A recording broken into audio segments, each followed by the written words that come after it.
Bonjour à tous, alors je vous propose ici la partie 1 du bac S 2019 Liban exercice 4, exercice sur les probabilités réservées aux non spécialistes. Donc on a deux parties indépendantes, là on va faire la première, on va parler de probabilité conditionnelle. Et pour ceux que ça intéresse, le niveau, on va dire c'est vraiment très classique. Moi je trouve ça, pour un élève, c'est vraiment des choses sur lesquelles on peut gagner beaucoup de points. On va donc lire le texte avec attention. Donc on nous dit quoi? Chaque semaine, un agriculteur propose donc du jus de fruits, voilà, dans des bouteilles, et dans un esprit de développement durable, il fait le choix de bouteilles en verre incassable. Voilà. Et il demande à ce que chaque semaine, le client rapporte sa bouteille. Voilà. On suppose que le nombre de clients reste constant, donc on est toujours sur le même volume de clients plutôt. Et ensuite, on nous donne les résultats suivants. Alors on va tous les traduire avec des lettres. Alors les lettres sont en dessous. On choisit au hasard un client parmi la clientèle. Pour tout antinaturel n non nul, Rn, c'est le client rapporte la bouteille de son panier de la énième semaine. Voilà. Et nous, on va nous parler ici des deux premières semaines. Donc, on va parler de R1 et R2. Donc, R1, ça va dire que le client rapporte la bouteille de son panier de la première semaine. Et R2, ça sera de la deuxième. D'accord? Jusque-là, c'est très simple. Donc, on nous dit quoi? Première phrase du texte.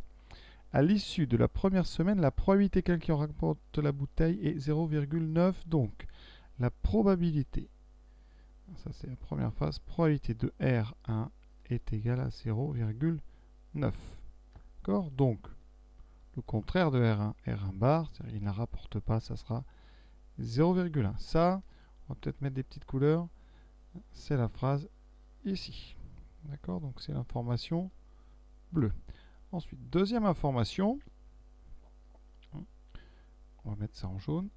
Si le client rapporte la bouteille de son panier une semaine, la probabilité qu'il ramène la bouteille la semaine suivante est 0,95. Ça veut dire que, en sachant qu'il a rapporté, donc la probabilité sachant R1, qui ramène la suivante, donc probabilité de R2 sachant qu'il a ramené en R1, c'est 0,95. Vous voyez, on est bien dans les probabilités conditionnelles. Et troisième chose, si, alors toujours une condition, vous voyez, si le client n'a pas rapporté la bouteille une semaine, alors la probabilité qu'il la ramène la semaine d'après, c'est de 0,2. Donc ici, avec notre R1 et R2, s'il n'a pas rapporté, donc s'il a R1 bar, la probabilité qu'il la ramène, donc R2, ça sera 0,2. Voilà. Et donc la première question logique du texte, c'est de modéliser à l'aide d'un arbre pondéré. On a tous les éléments devant nous. Alors notre arbre, donc on va ouvrir R1, pas R1, donc R1 bar. Donc là on a dit 0,9, 0,1. Ensuite R1 puis R2, ou R1 puis R2 bar. Et ensuite R1 bar, puis R2, ou R1 bar, puis R2 bar. Donc là, on a quoi? P de R2 sachant R1, c'est 0,95. Donc ça, c'est cette branche-là ici, 0,95. Donc l'autre, P de R2 bar sachant R1, c'est 0,05. La somme va faire 1 à chaque fois qu'on ouvre. Ici, P de R2 sachant R1 bar, c'est 0,2. Donc ici, on a 0,8. Et on a déjà rempli l'arbre.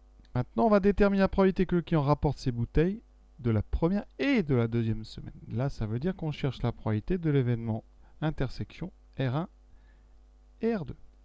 Donc dans l'arbre, ça sera le chemin qui passe par R1 puis par R2. Donc le chemin du haut dans mon arbre.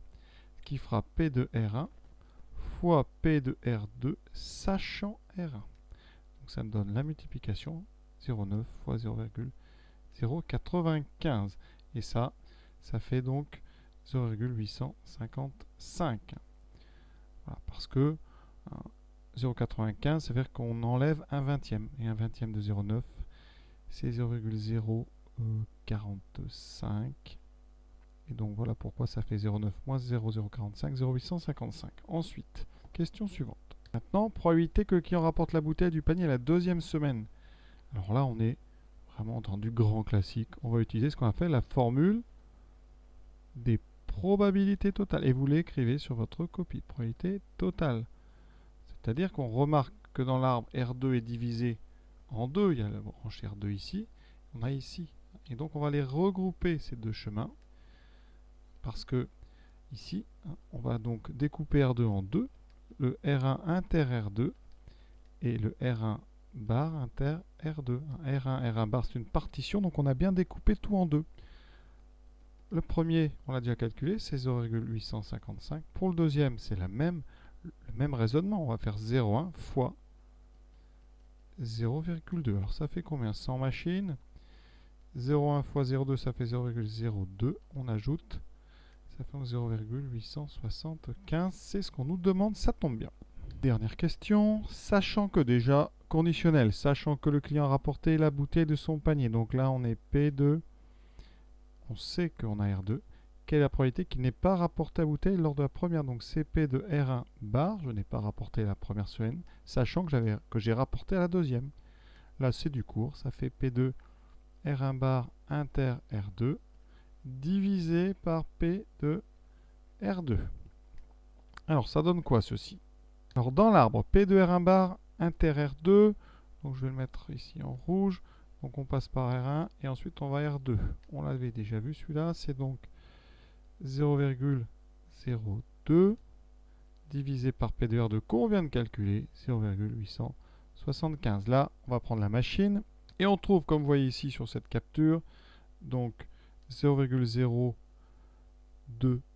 donc on va arrondir à 0,023 puisqu'on veut des résultats à 10-3 et l'exercice est déjà terminé, en tout cas pour cette première partie. Et voici le texte de la deuxième partie. À très bientôt.